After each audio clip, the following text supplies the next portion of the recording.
안녕하세요. 7월 10일 금요일 새벽 예배를 하나님께 올려드립니다. 기도하십니다. 예수님 감사합니다. 오늘 아침도 믿음으로 하루를 시작하게 하신 감사합니다. 이 세상 끝날까지 너희와 항상 함께 있겠다 하셨사온데 오늘도 우리와 함께 하시며 우리의 삶을 지키시고 책임지시며 믿음을 가지고 담대히 살아갈 수 있도록 지혜와 은혜를 허락하여 주옵소서. 감사하고 예수님의 이름으로 기도했습니다. 아멘. 오늘 예찬송가 256장, 새찬송가 515장, 눈을 들어 하늘 보라. 눈을 들어 하늘 보라. 어지러운 세상 중에 곳곳마다 상하며 단식 소리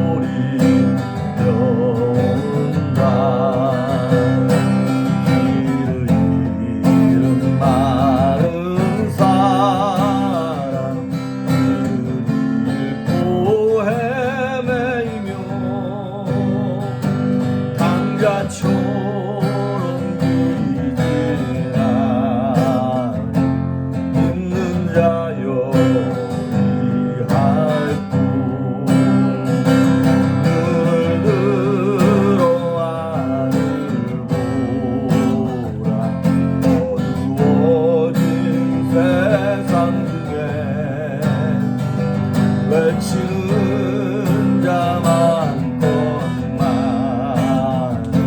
생명수는 갈랐소라. 죄를 대속하신 주 선한 일꾼 찾으시라. 대답하리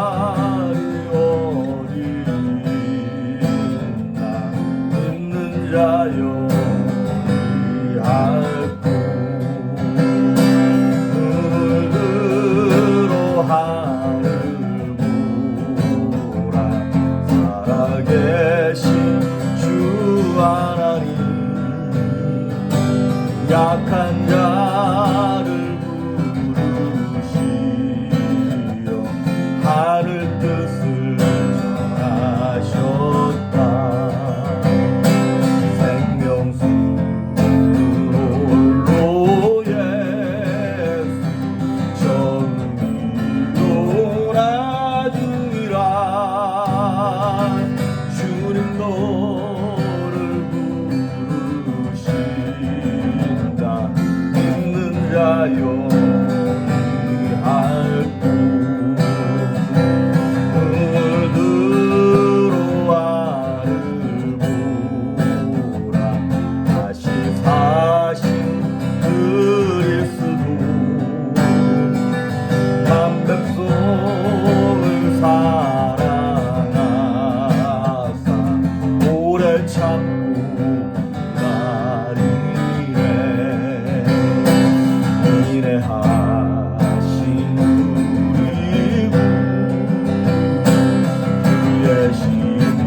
오늘 우리에게 주시는 말씀은 로마서 12장 1절입니다. 우리가 잘 아는 말씀이죠.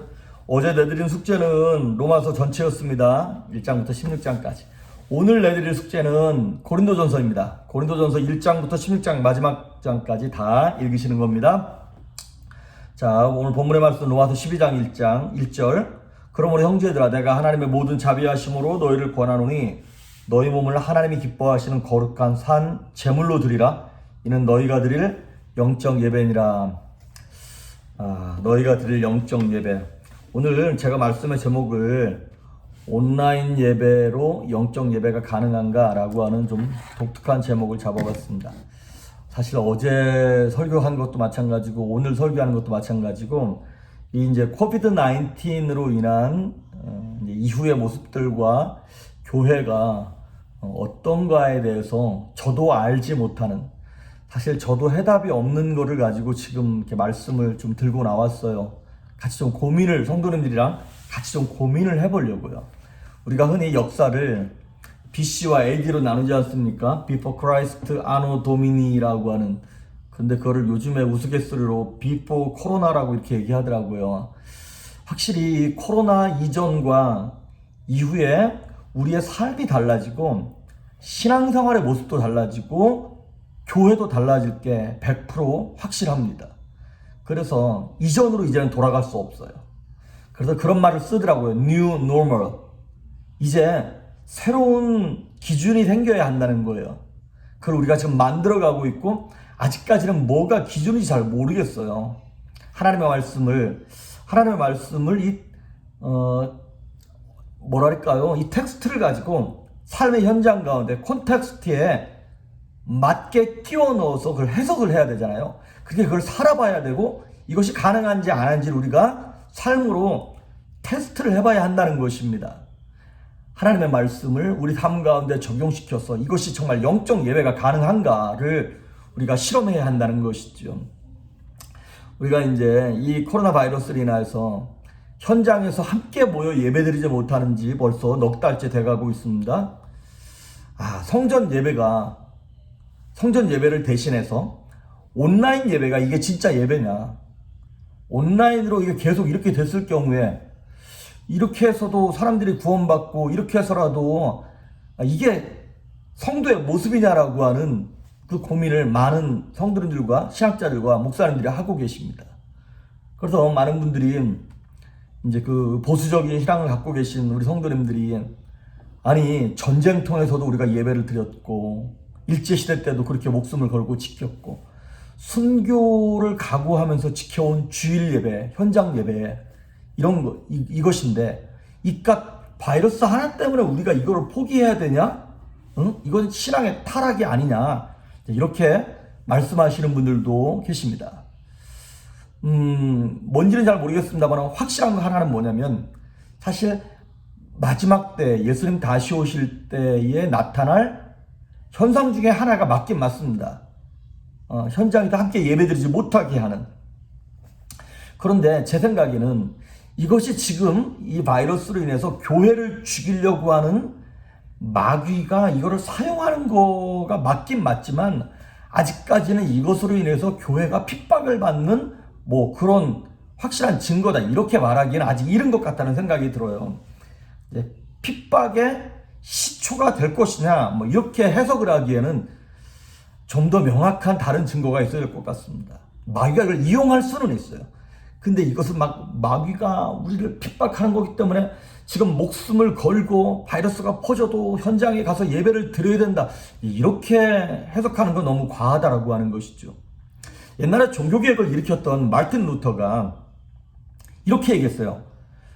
우리가 부주의해가지고 성도들이 부주의해서 이 전염병을 누군가에게 감염시켰다면 이건 성도들의 도덕적인 과실치사다, 잘못이라는 거예요. 그런데 고의적으로 비록 우리는 순수한 마음으로 무슨 얘기야, 바이러스가 퍼져도 예배해야지, 그렇게 해서 고의적으로 모여서 예배를 드려서 누군가에게 전염시켰다면 이런 사람은 처형해야 된다라고 하는 해석을 내놓은 게 마르틴 루터입니다. 그러니까 공공의 안전을 위하지 아니하고 자신의 신앙만을 지켜가면서 순교하는 것은 온전한 순교가 아니라고 하는 것이죠. 그러니까 예배가 소중하긴 하지만 교회의 사회적 공공성도 지키는 것이 필요하다고 하는 것입니다. 그래서 성경은요, 굉장히 이게 수천 년 전에 쓰여진 거잖아요. 그런데 레위기 13장에 보면 이제 전염병, 특히 가장 대표적인 예로 나병에 대해서 얘기를 하면서 재밌는 표현이 나와요.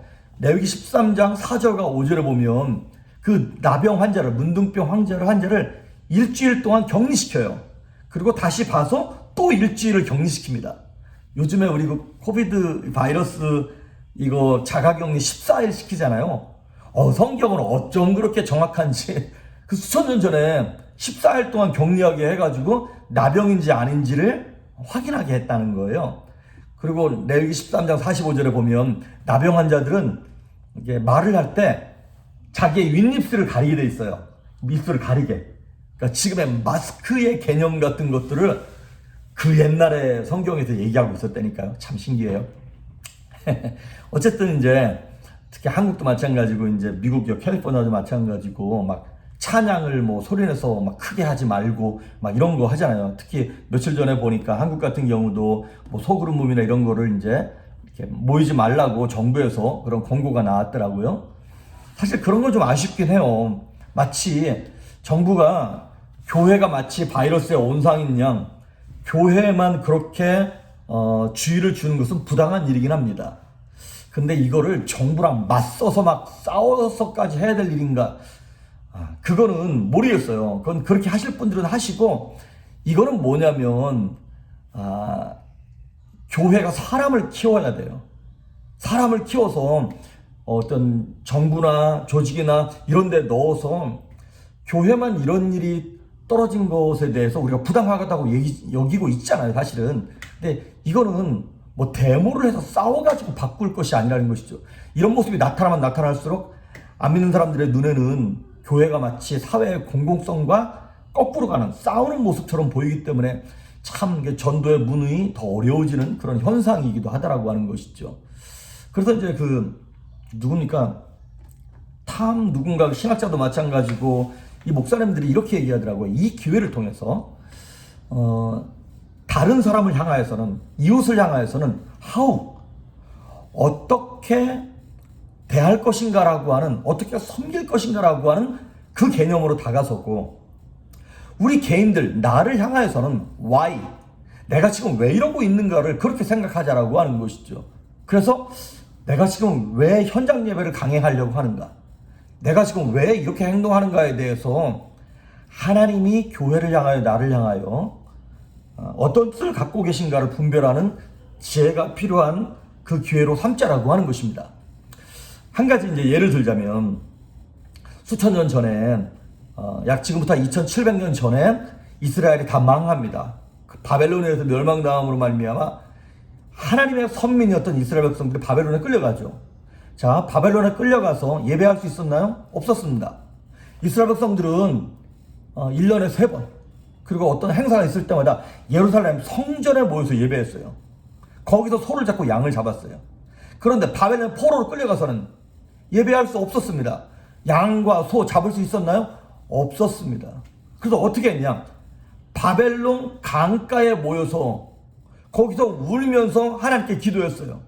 그 내용이 시편 137편에 나옵니다. 이렇게 나와요. 우리가 바벨론 강가에 앉아서 시온을 생각하면서, 예루살렘을 생각하면서 울었다는 거예요. 그게 예배입니다, 여러분. 우리가 지금 그 게일렌치 미들스쿨에 못 모여서 함께 모이지 못하고, 함께 지금 모여서 식사하지 못하지만 각자 있는 자리에서 그 모습을 생각하면서, 하나님을 생각하면서 우리가 울면서 안타까워하면서, 현장 예배가 되게 막 갈급하잖아요. 저도 요즘에는 막 현장에서 드리는 막 그 피아노 소리, 드럼 소리, 성도들의 막 찬양 소리, 여러분 믿습니까? 그랬을 때 성도들이 아멘, 막 그런 피드백, 이런 것들이 굉장히 막 목말라요. 갈급해요. 함께 모여서 예배 드리면 정말 감동, 막 울 것 같아요. 하지만 그렇게 그 감동을 생각하면서 지금 여러분이 TV 앞에서 유튜브를 켜놓고 드리는 그 눈물의 그 예배가 바로 오늘 로마서 12장 1절에 나오는 거룩한 산 제사인 거고 영적 예배라고 하는 것이죠. 성소에서 드리는 예배, 주일 준수, 이런 것들의 개념이 사실은 강조되어야 합니다. 아무리 바쁘고 힘들고 몸이 피곤하고 감기가 들어도 주일날 예배에 오셔야 돼요. 그 자리에 오셔서 휴가라고 놀러 갔다고 막 주일 예배 함부로 막 안 드리고 그렇게 하면 안 돼요. 막 강하게 훈련해야 합니다.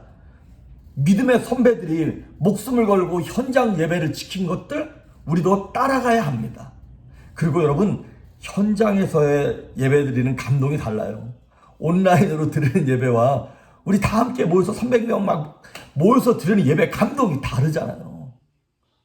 하지만 우리가 그런 건물로서의 건물이 교회가 아니잖아요. 우리가 늘 얘기하는 것이 있잖아요. 내가 교회라고. 성령님을 모시고 있는 우리 가정이 내가 교회라고. 내가 하나님을 예배할 때 이것이 진정 참된 예배가 아니냐라고 하는 것이죠. 그래서 이 코로나 바이러스를 통해서 우리가 교회의 중요성, 현장에서의 중요성을 지금 깨달았잖아요. 그래서 이제 이 시간이 지나고 나면 우리는 정말로 이제 온라인 예배도 괜찮으니까 그냥 예배에 갈 수 있고 모일 수 있어도 집에서 예배해야지. 그거를 지금 말씀드리는 게 아닙니다. 이 사태가 지나고 나면 우리는 더더욱이 목숨을 걸고 교회에 모일 거예요. 더 많은 예배, 더 열심으로 정말 목숨을 걸고 최선을 다하여 예배를 준비할 것입니다. 하지만 여러분, 이번 코로나 바이러스처럼 에볼라, 사스, 메르스, 조류독감 이런 바이러스들이 지금 3년 내지 4년 주기로 계속 오고 있죠. 앞으로도 오겠죠. 그러면 현장 다 같이 모여서 드리는 예배를 기회가 주어졌을 때는 목숨 걸고 예배하고, 그럴 수 없는 환경이 주어졌을 때조차도 이제는 삶의 현장에서 온전한 영적 예배를 드려야 한다는 것이죠. 정부에서 나라에서 너희들 모여서 예배하면 죽일 거야 이렇게 하면 억지로라도 모여서 예배해야죠. 그것이 아니라 사회의 공공성과 안정성을 위한 것이라면 주어지는 환경 가운데서 최선을 다하여 내가 교회고 우리가 교회고, 그래서 이제 지금껏 배워왔던 건물 안에서의 예배의 은혜를 가지고 삶의 현장 속에서 영적인 예배를 드릴 수 있기를 주의 이름으로 축복합니다. 우리가 만약에 자발적으로 이거 안 하잖아요. 그러면 하나님께서 억지로 우리를 떠미실 겁니다. 우리가 지금 로마서 11장 1절을 읽었는데 12장 1절을 읽었는데 11장 25절에 이런 말이 나와요. 중간에 보면 나는 이 신비를 너희가 모르기를 내가 원하지 아니하노니 이 신비는 이방인의 충만한 수가 들어오기까지 이스라엘의 더러는 우둔하게 된 것이라. 이게 무슨 얘기냐면 이 로마서 11장이 이방인의 구원에 관한 얘기를 하고 있는 거예요. 그런데 하나님이 이방인의 구원을 하기 위해서 이스라엘 백성들을 선택한 거거든요. 야, 너희가 선민이 되어서 복음을 이방 땅에 전해라. 그런데 이스라엘 백성들이 우리가 선민이고 우리만 잘났다는 거야. 그러니까 복음을 들고 나가지 않아요. 그러니까 하나님이 이스라엘 백성들을 완악하고 강팍하게 함으로 말미암아 핍박받게 하는 거예요. 그래서 핍박이 예루살렘에 임함으로, 이스라엘 땅에 임함으로 말미암아 이 복음이 예루살렘과 온 유대와 그 개같이 여겼던 사마리아 땅과 그 다음에 막 산종하지도 않았던 온 이방 땅 전체로 복음이 막 퍼져나가는 거예요. 그래서 이방인의 충만한 숫자를 하나님이 채우게 하시는 거예요. 왜? 핍박을 함으로 말미암아 복음이 땅끝까지 전하게 되어지는.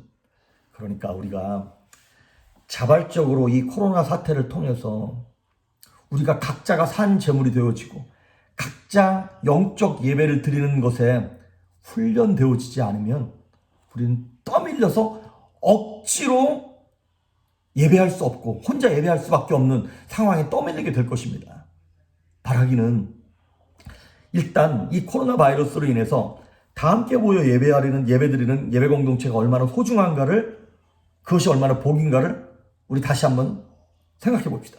그리고 두 번째, 이제 그 예배를 통해서 교회 안에서만, 건물 안에서만 드렸던 그 영적 예배라고 하는 개념들이 이제 삶에서, 가정에서, 지금 여러분 혼자 계신 이 유튜브를 켜놓고 지금 보시는 이 예배 현장 가운데 성령님 역사하십니다. 할렐루야. 지금도 하나님 말씀하십니다. 다 함께 모여서 예배할 때보다 더 큰 은혜로, 더 큰 감동으로, 찬양으로, 기도로, 말씀 가운데 하나님 역사하십니다. 어떠한 현장, 어떠한 자리에서도 비록 온라인으로 드리는 예배를 할지라도 영적 예배 가능합니다. 100명이 모여서 예배 드릴 때 은혜가 혼자서 드려도 예배 은혜 하나님 허락하십니다. 오늘 바라기는 12장 1절에 나오는 말씀처럼 하나님이 기뻐하시는 거룩한 산 제물로 너의 몸을 드려라. 이는 너희가 드릴 영적 예배니라 하셨던 것처럼 오늘 조이풀교 성도님들 모두가, 저 여러분 모두가 다 오늘부터 살아있는 영적 예배를 사모하고 있는 자리에서 경건하게 하나님의 말씀을 1대1로 받아 누리고 기도가 상달되어지고 찬양하는 것이 감동되어서 통곡하며 마치 바벨론 강가에서 그 영적 체험을 했던 이스라엘 백성들처럼 하나님 주시는 하늘의 담비와 같은 은혜를 여러분 모두가 체험할 수 있기를 주의 이름으로 축복합니다. 기도하십니다. 예수님 감사합니다. 하나님 기뻐하시는 영적 예배를 이제 새롭게 드리게 하시고 준비하게 하시고 훈련하게 하셔서 정말 우리가 산채물이 되어서 하나님을 기쁘시게 할 수 있는 성도들 될 수 있도록 은혜를 베풀어 주시옵소서. 오늘도 승리할 수 있기를 소망하며 예수님의 이름으로 기도했습니다. 아멘.